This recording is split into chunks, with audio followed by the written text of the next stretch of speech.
One announcement I wanted to make before we get started. So STEP internship is opening up on Monday, like the application.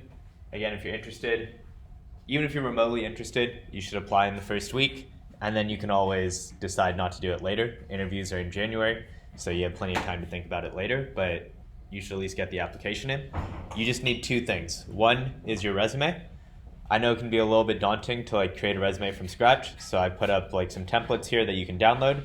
So I put up the Word doc if you just want to kind of modify it directly, or the PDF version if you want to just use it as inspiration.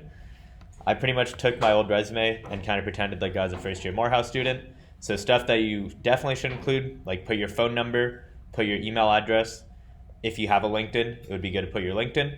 So make sure if you use the Word doc that you don't leave my LinkedIn on your resume, right? Otherwise recruiters will be like, what's going on?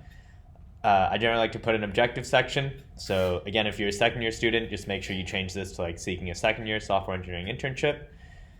Section for education. So you want to include Morehouse College, whatever you're majoring in. Make sure you include your expected graduation date. Even if you're going to graduate in 3 years, still put the 4-year date, because that's how they tell whether you're a freshman or a sophomore. Your CS classes, so you should definitely include CS110. You can literally put this exactly as is, like Computer Programming 1, taught by Googler in residence. That way when the Googler recruiters see, they'll see okay, taught by Googler in residence, and they'll know to give priority. Yeah, question? This one, so you can generally use this for any, I kind of set up this template for any first year software engineering internship. If you're second year, you can still use the template and just change this to second year, and then make sure you change your college dates. Right. So what if you are, remember when we asked you if you just change our major? Yeah. What if you are a second year? Yeah. So I think second year, and if this is your first ever CS class, you can't apply for this. You cannot apply for the STEP internship, but there's other internships. So I know Facebook has an lower classman internship. Microsoft has a lower classman internship. So you can still use this template and apply for those internships.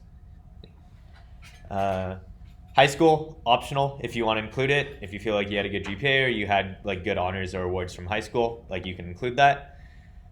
Technical experience section. So all of you will be able to put in C++. If there's any other languages, you're welcome to put that as well.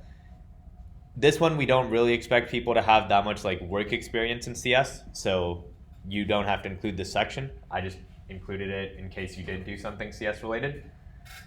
Projects. So you can kind of use this section exactly as is. So Wordle, I know it says used and it's kind of talking about the past tense, but by the time you do the interviews in January, you will have completed both of these projects. So it's okay to use this past tense and kind of say what we'll have done by the end of the semester. And then if you did any side projects, be sure to include that. And then in parentheses, you can do personal project. That way they know it's you kind of went out of your way to do it. Yeah. So the projects that we've been doing in EdSTEM, do you feel like those are notable or enough to put in our resume, or different things the calculator or the rock paper scissors thing? Do you think that's notable enough to add in? I think I would include these two, the Wordle and this one, because they're bigger projects. The calculator one, I don't think is notable enough to put on the resume. Okay. Yeah. You also don't need more than 2 projects here. So 2 is a good number. Mm-hmm. It's more just if you've been working on personal side projects or something from Codehouse, if you want to put something there. Mm-hmm. Just kind of showing that you're doing stuff outside of class, that would potentially be helpful. Work or volunteer experience. Oh yeah, question. So it should be in this order of... So yeah, generally education will always... All right, the things that are always on every resume for the most part, education will generally start off at the top. This objective section, sometimes you see it, sometimes you don't. For this particular one, I think it's nice for a recruiter to see all right, they know exactly kind of what you're looking for. You're looking for a second year internship, third year internship, first year internship. It just makes their job easier. We're trying to format it in a way that it makes the recruiter's job easier. And then usually technical experience goes towards the bottom. But I talked to Nathan, who's the Google recruiter for Morehouse, and he said he wants technical experience right below education. So at least right now, technical experience is heavily prioritized. Again, I put up the PDF and the resume template in EdStem, so you don't have to like copy this now. You can just go and download it directly. The final 2 sections, work or volunteer experience. It doesn't have to be CS related, just if you've done any volunteering or work stuff, you can add that information here. And then if extracurriculars or awards. So I remember like one time I was doing an interview. On my thing, I'd put down that I was an Eagle Scout. My interviewer was an Eagle Scout, and he ended up just talking a lot about, it was for a position in Colorado, and he ended up talking a lot about the outdoors in Colorado and why I would like it. And it was just like something to, break the ice a little bit, some camaraderie.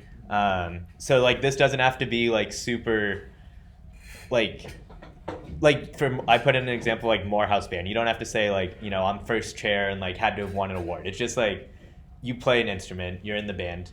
Now if your interviewer also likes music, there's like some sort of connection there, right? Sweet. Any questions on this? Yeah. So like, if you have a LinkedIn, but you don't want to use it, should you put it on there? I think you should update it and then put it on there. Okay. Yeah. Like your LinkedIn might not have that much right now, but it's okay. At the least it should have like your, like that you go to Morehouse, maybe some classes you're taking, if you've done any volunteer work experience, but no one's like expecting you to have done CS work experience, but there should be something, right? Okay. I'm trying to think if there's anything else. It should fit on one page. So if you need to like remove stuff, like let's say you have too much projects, like pick your top projects. If you have a lot of work or volunteer experience, then maybe you remove like your high school field, right? You kind of have to pick and choose what you think is more important. But yeah, one page, one side. It should not exceed that. It's on the EdStem. The post is called Resume Template plus Review. Should be towards the top. And again, you can download the Word document and just modify it directly. But if you do that, really make sure you modify all the fields, right? Like don't leave my information on the resume. Yeah. This isn't like a homework assignment. It's just if you're interested in the STEP internship for Google opens next week on Monday. So I would encourage you to apply right when it opens if you're interested. Again, interviews will only be in January. So even if you decide later you don't want to do it, that's fine. Like you can just pull out later. But you just need a resume and an unofficial transcript. Do people know how to get their unofficial transcript? Is it on like Blackboard or I think it's on Bannerweb. It's on Bannerweb. Bannerweb? Okay. So especially if you're a first year, you won't have a GPA yet. That's fine. They just need to see like your classes, and specifically they need to see that you're enrolled in this class. So honestly, a pretty simple application, right? Just this resume. This could maybe take like 30 minutes, and then the unofficial transcript. So maybe in total will take an hour to apply. All right. Any questions? Sweet. Oh, one thing at the Tuesday talk that someone asked me was like, are we like ready to compete with like these students from some of these other schools? And what I will say is like we've had Morehouse students in the Google internship and they've done well in the internship and have gotten return offers. So there's a reason why Google keeps investing in Morehouse and the AUC in general, right? It's why like I'm paid to come here and teach for the semester at Morehouse and not at some other school, right? Is that we believe that the students here are strong, that they have the right fundamentals, and we've seen proven success that when they have done these internships, that they have done well and have gotten return offers, right? Sweet. Okay, let's get into lecture. I'm not going to take attendance today because a bunch of people have been emailing me about having to travel for the football game. So we'll continue taking attendance next week. Today, lecture 13, counting versus validation while loops, and then pseudocode. So I realized when I taught the lectures on Monday and Wednesday, I think students, for the most part, when they see the while loop code, they understand like what line is running next. But then in lab, when it was time to actually create the while loops yourselves, that was the hard part of like that concept. Like how do you know what goes in the condition and what goes in the while loop? So in today's lecture, we're going to do a lot more practice with you all trying to figure out what is the condition and what goes in the while loop. and I'm going to break it down into two sub-branches of while loops. One is what I'm going to call counting while loops, and the other is validation while loops. So we'll start with that. And then homework 4 is a little bit hard, so we are going to kind of go through the problem together. So we're going to work through how to draw the flowchart for homework 4, which is one of the problems. And then I'm going to introduce a concept called pseudocode that can make it easier to visualize difficult code. All right, any questions before we get started? All right, so just a quick recap of the stuff with while loops that we covered so far. These conditions all come out to true, but why would they not be good while loop conditions? They're always true. There's no chance that it will ever be false because they're all literals. So we have string literals and numeric literals that are never going to change. What's going to happen, does anyone remember the term for a while loop that just never ends? An infinite loop, because it runs infinite times, right?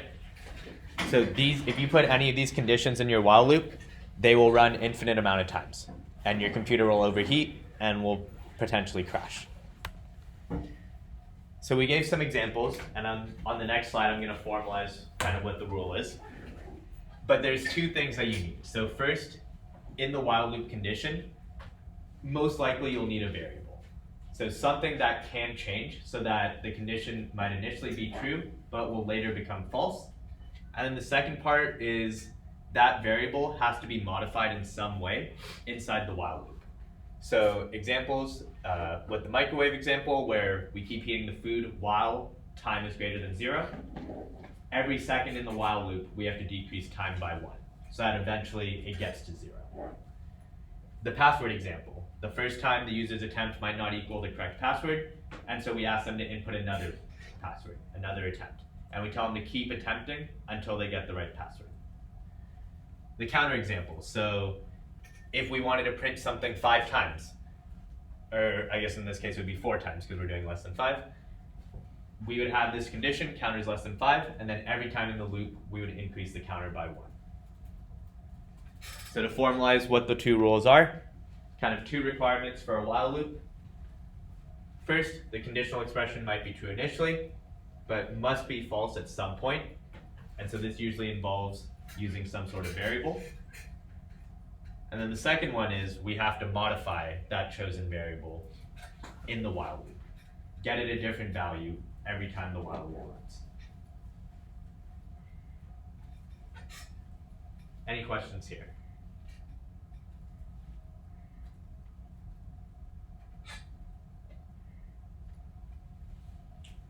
Okay.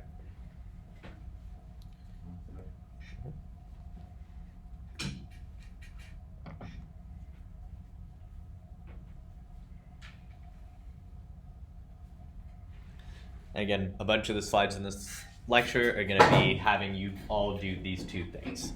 So I'm going to ask you what condition should go in the while loop, and then I'll ask you how we're going to modify the variable in the while loop. All right, final review slide. So just again, the syntax for what it looks very similar to an if statement, except we use the keyword while. And then the code in here doesn't just run once, it keeps running every time the condition is true. I've been seeing some people put code outside of the curly brace. The code has to be inside the curly braces. That's how the computer knows which one to keep running. It's based on the curly braces. So any code that you want to repeat multiple times, you need to put inside the curly braces. And again, the part I keep reiterating, the condition might be true initially, but eventually it has to be false so that the while loop can end. And we can go along with the rest of the program. Cool. All right, so now we're going to get into some problems. I'm going to grab some paper so you all can write them down, but I'll have people think about this to start. I'll go get the paper.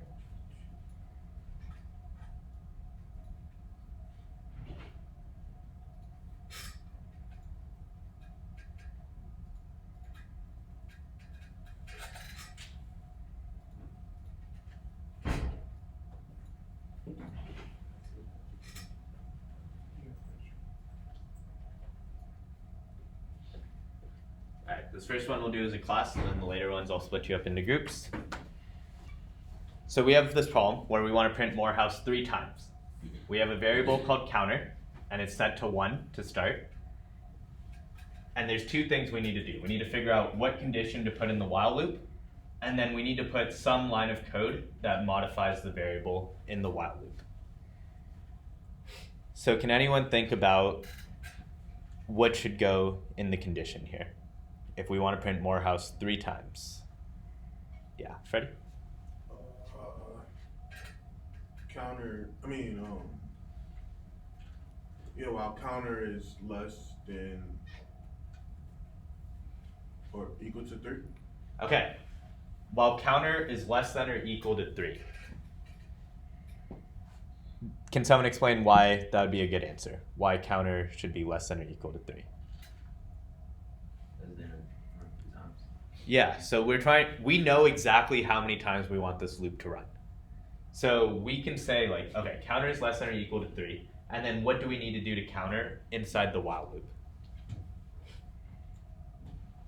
Oh, update it. We have to increase it by 1 every time in the while loop. So what it would look like, counter is less than or equal to 3, and every time in the while loop we increase counter by 1. So let's just step through it. The first time, what's the value of counter? And is that less than or equal to 3? Okay, so this is our first time running the loop. We print out Morehouse, and then we increase counter by 1. So what's the value of counter now? Okay, is 2 less than or equal to 3?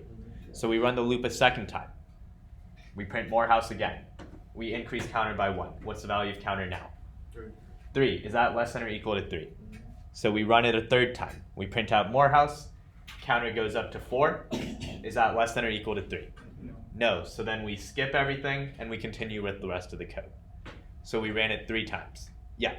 So when you were saying when it's true, it starts off as true, but at some point it has to fail for it to be a while. Is that what you were saying? Wow, when it gets to 4, it fails. Yep. And then that's when it stops. Yes, exactly. So once it got to 4, then 4 less than or equal to 3 is false. And so that's like, the first 3 times it was true, and then that 4th time it was false. And so now we can stop doing the loop, and we can continue with the rest. If we didn't have this condition, if we just did like 1 is less than or equal to 3, or if we didn't increase counter, then the loop would always be true. It would always keep going. And then it would crash. Like we'd print out Morehouse a billion times, and then it would crash. Right? All right. Are there any questions on this example?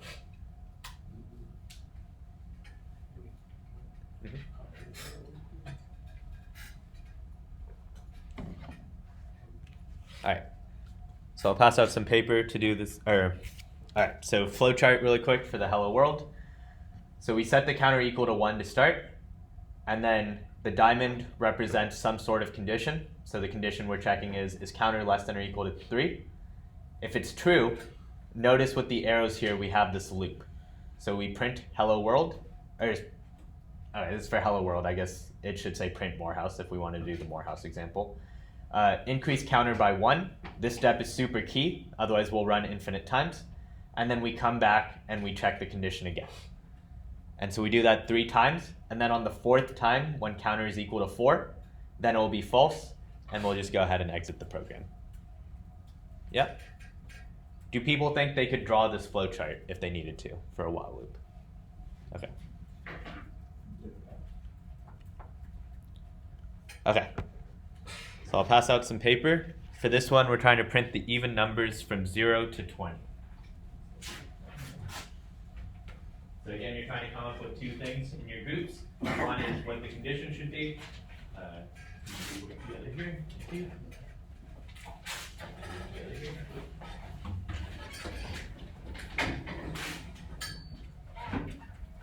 Marshawn, do you want to jump over here?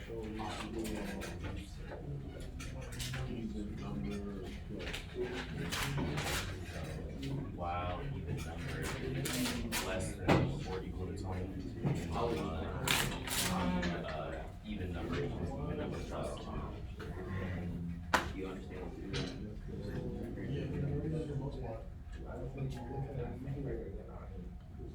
So again, we're writing 2 things, what the condition should be and how we should change the variable.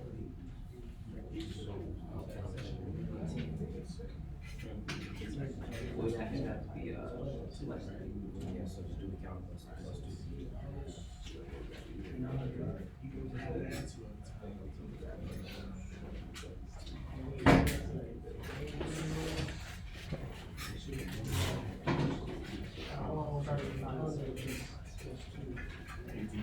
Okay, I'll give people 30 more seconds. Yeah, or the little modular sign.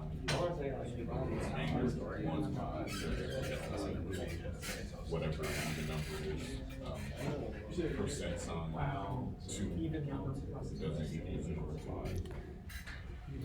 Okay, let's bring it back together.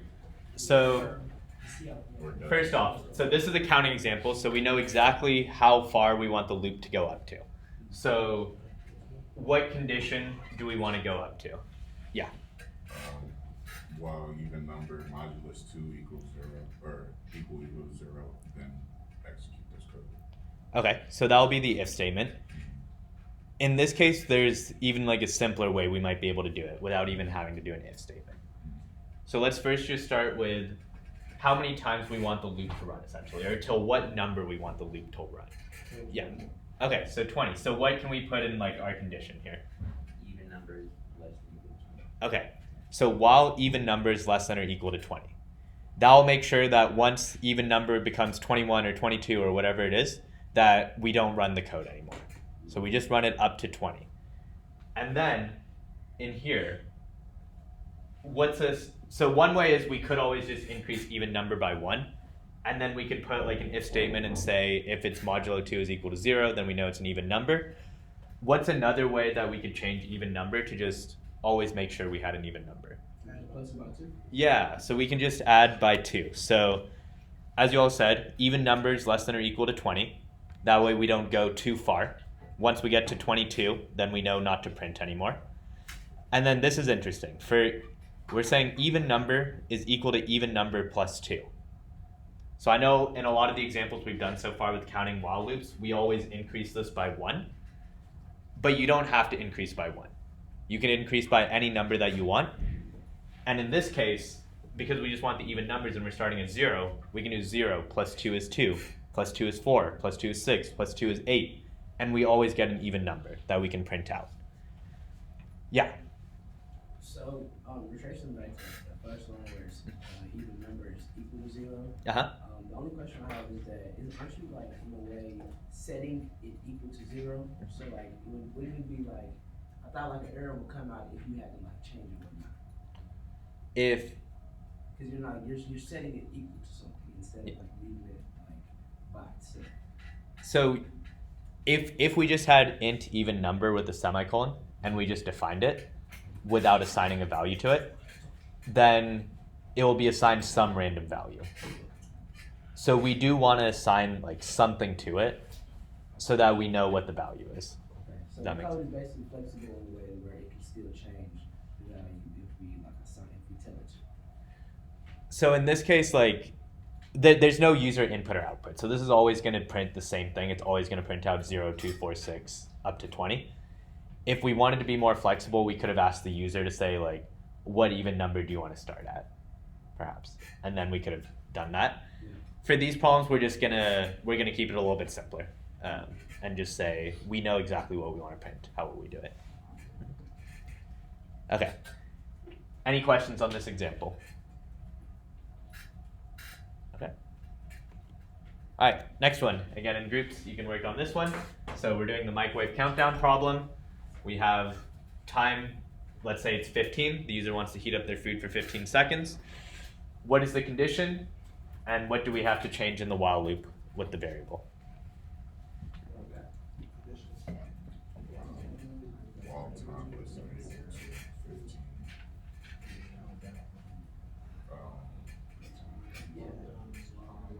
I mean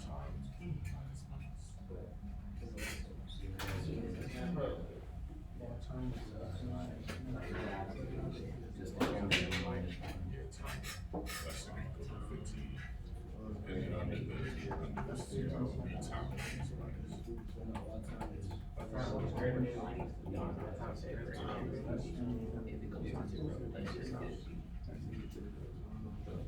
So if you say greater than or equal to zero, then stop. So we'll time it out. Greater than zero. After that close one is just time it.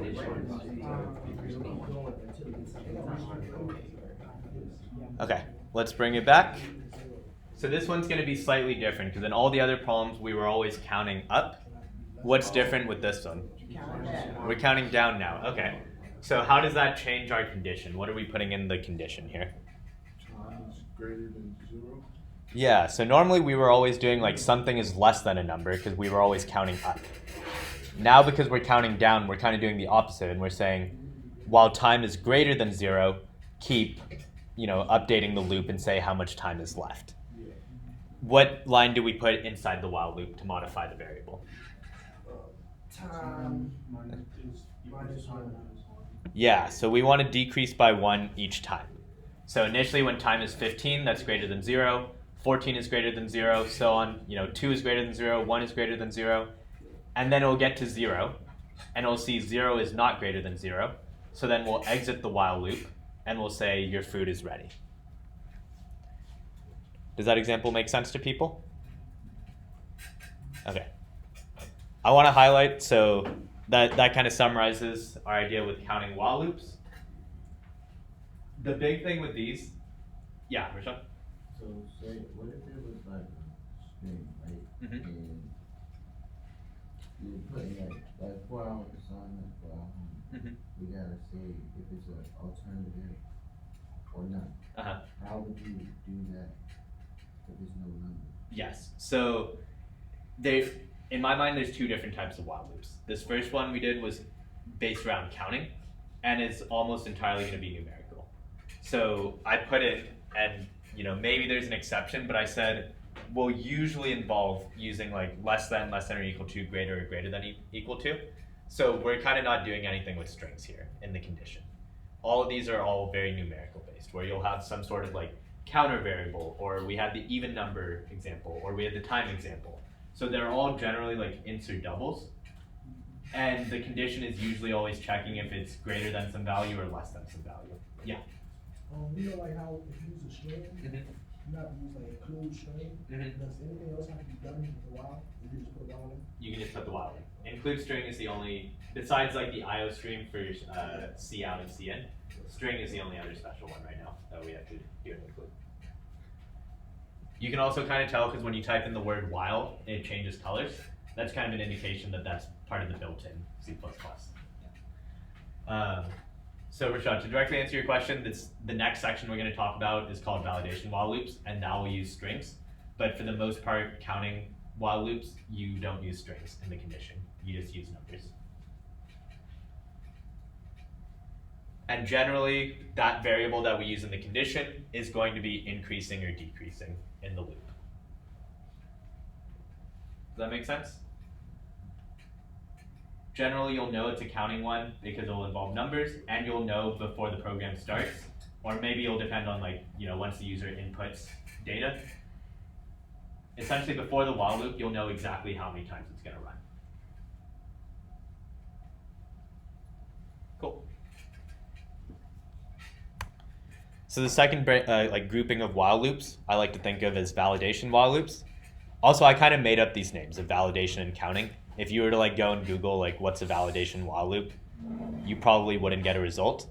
It's just kind of something I created as a mnemonic to help people decide when they first start coding what kind of while loop to use. Okay, so check for the correct password. This is kind of a string example. So let's assume the correct password is ABC. What condition are we going to put here? And what line do we need to go here to keep updating the variable? Yeah, we'll do this one in groups for 1 minute. So go into groups. What's the condition, and how do we update the variable?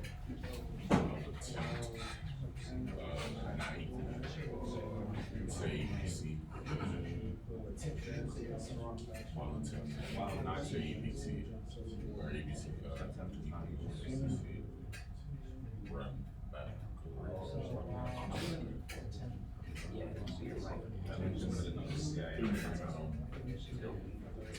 Put C in. understand.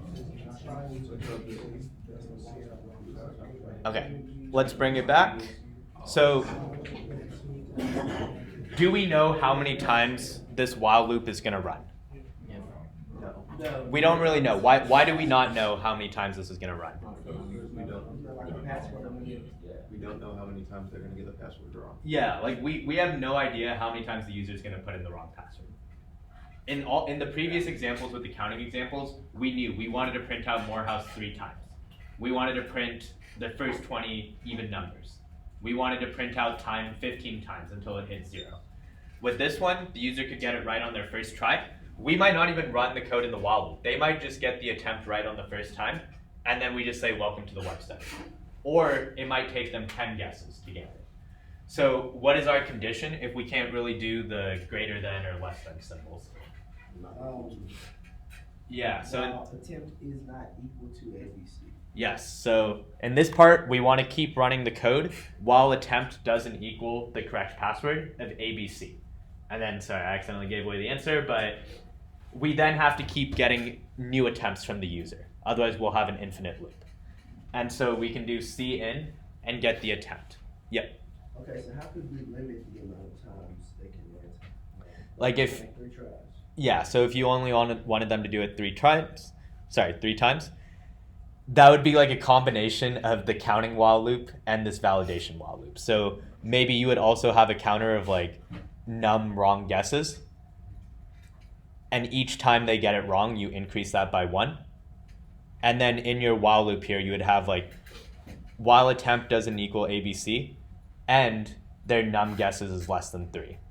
Something like that, where you would have 2 conditions. Like they can keep guessing while they still have more times to guess, and they haven't guessed the correct one yet. That's a little bit more complicated. Maybe we'll deal with that after the midterm. Yeah. Okay, so flowchart for this. Attempt doesn't equal password. While that's true, we ask the user for another attempt, and we store that, and then we check again, and we keep checking until it's true. Questions here? Okay. We have one final example. So sometimes when you fill out a form online, it might ask for your age. If you put in a negative age, if it's a good program, it should tell you that's an invalid age, because age can't be equal to -5. So that's what this problem is trying to do. We ask the user, what is your age? This one, think about it by yourself, and then we'll come back together in 30 seconds. So what's the condition, and then what line should go here?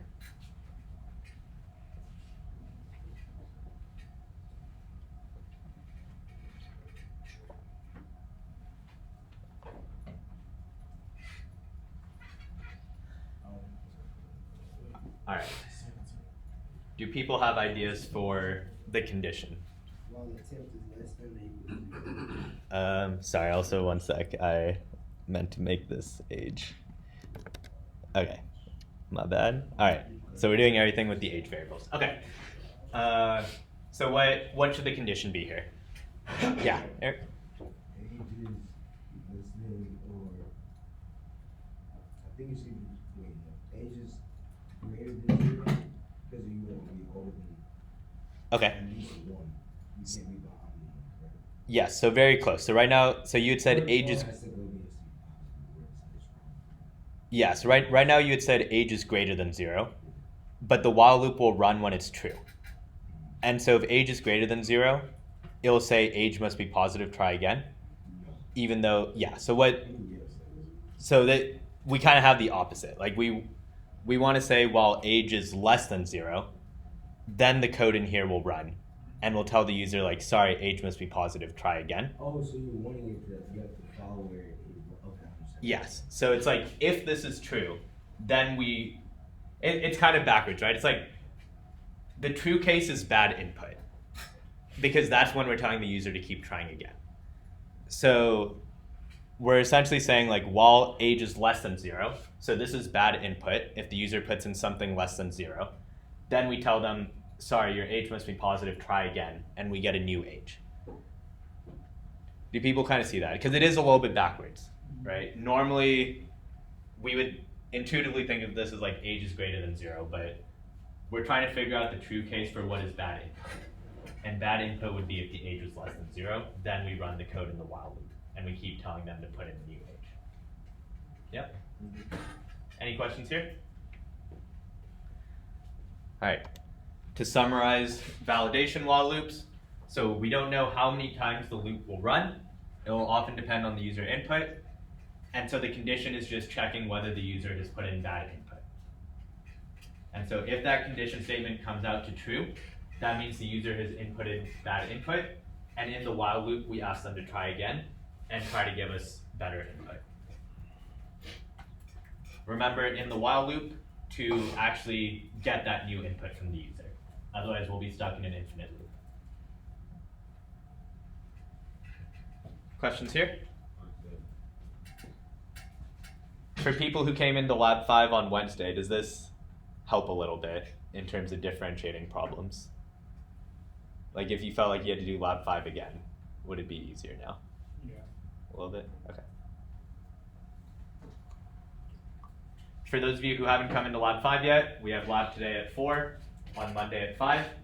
As you work through the problems, I want you to try to think, is this a counting loop where I know exactly how many times it's going to run, and so I need some sort of variable that increases or decreases? Or is it some sort of validation problem where I need to check if the input is bad, and then I have to ask the user for new input? Sweet. So we're going to get into some of the stuff for homework 4. Before I do, I see a lot of you saw my email that I sent out yesterday. So on EdStem, I can download similarity reports. It has an algorithm to kind of see groups of code that are very, very identical. Even if you copy someone's code and then just change the variable names, it's still able to pick up on that. And then I can go into people's workplaces and see kind of every line that they wrote, kind of every character.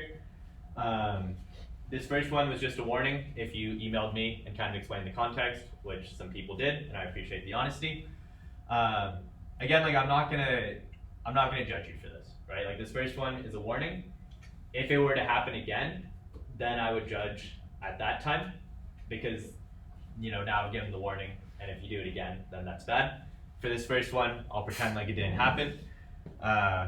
Obviously, if you did copy, I kind of told you like I'll give you a 0 on the assignment, but if you delete the code and then do it again yourself and then email me, then I'll give you the points. So again, I'm trying to give pro-student policies here and use it more of like a learning experience. The big thing I want to call out, like I love the camaraderie in the class, and I love that people are helping each other, and I want to encourage that. The one line that we have to draw though is like we can't just give other people our code and show the entire code. So if someone has a problem with their code, you can like look at it, you can maybe help them debug, you can say like, oh, you need 2 equal signs here instead of 1 equal sign, but don't show them the code, like your code, right? Both people are at fault, both the person who shows the code and the person who copies it. So the person that showed the code gotta redo that thing too? Like for this first time, if they emailed me back, it was just a warning. In the future, it would be like a 0 on the assignment. Cool. Again, homeworks and labs grade-wise, I think come out to 20% of the grade. It's not, like that part's not make or break. The thing is, if you don't do the homeworks and labs, you won't be able to do the projects, and you won't be able to do the exams, and it will make future lectures boring because CS builds on top of each other. So really my purpose with giving these assignments is for you all to practice doing it so that you really understand the material, so that later assignments make sense, right? Cool. Final thing I'll say on this, if you need an extension on something, just email me, I'll grant it. Second thing, if you're stuck on something with some error and you've been looking at it for like more than 30 minutes, literally just email me what the error is, and I will tell you what the error is. But I will make sure you understand what the error is when I respond to your email, right? I don't think there's been a time when someone's asked for help and I didn't give them the answer. I just want to make sure you understand the answer when I give it, so please reach out to me or come into office hours or come into labs. Any questions there? All right. Cool. So for this problem, this was the lab 4. We had this rock, paper, scissors ELO rating system, and there were 6 different cases that could happen. So the first was when the user is better than the opponent, so they're the favorite, the user can then win, lose, or tie. And so if they win as the favorite, they get 2 points added to their rating. But if the user is the underdog, again, they can win, lose, or tie, but the points are different. Because if the user is the underdog and they win, that's a bigger deal, and they should get more points. So they would get 3 points. So if we were to draw out the flowchart, we kind of did each part separately. We did an if statement to tell if the user was the favorite or the underdog. And then in lab 4, we also did like this part, like how to tell if the user won, tied, or lost. And now homework 4 is asking you to put it all together. So first thing that we'll start off with when you draw a flowchart is just getting the inputs. So the inputs here are going to be the user moves, opponent move, user rating, and opponent rating. We then go into the first if statement. So we draw our diamond. And what's like the first thing we want to check? Whether we run this part or this part. What is the condition? If their elo rate is like higher or lower. Yeah, so we're essentially checking if user rating is greater than opponent rating. Does that make sense? If user rating is better than the opponent's rating, then we know that they're the favorite. So this is true. True means that they're the favorite. False means that they're the underdog. All right, so let's do the true case first. In the true case, how can we represent these three? Like, is it, what symbol should we draw to branch off for those three cases? All right, I guess what's the symbol? Rectangle, diamond? So this is going to be like another if statement in here. So we would have like another diamond in here. And this one is going to be like result of the game. And result will come into three things. Either the user will win, they'll tie, or they'll lose. And if they win, how many points do we add or decrease? 2, because we're doing the first one where the user is the favorite, right? So if they win, it's +2. If they tie, and if they lose. All right. Then we can do the same thing on the other side. So on the other side, when they're the underdog, we still have the result. And what are the three options of the result? Win, lose, tie. Yep, exactly the same. So win, lose, sorry, we'll put tie in the middle. Win, tie, lose. All right, and how many points do they change if they win? 3. Yeah, because now we're on the second half, right? We're on the underdog. We said the user rating is not greater than opponent rating. How about if they tie? 1. +1, and if they lose? -2. And then all these code paths will come back together. And then we'll print out user rating, like print rating. Print new rating. Cool. Do people have questions on the flowchart?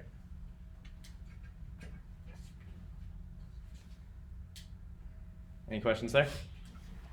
All right, does it make sense how we did? Notice how there's 3 if statements total. 2 of them are nested inside of this bigger one. And we were able to get 6 different results that map to the 6 different results here. You had to make a new one for the opponent.